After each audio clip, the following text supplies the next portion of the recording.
So here, we've wired the live wire into this terminal here and the neutral wire into this terminal here, so it's the black wire.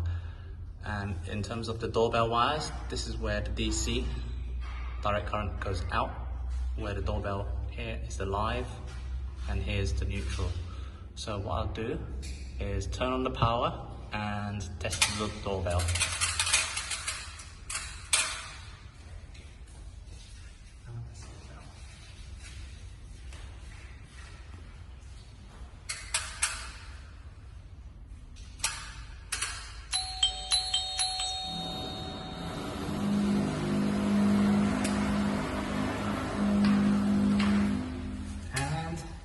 There you have it. This is how you fit a doorbell.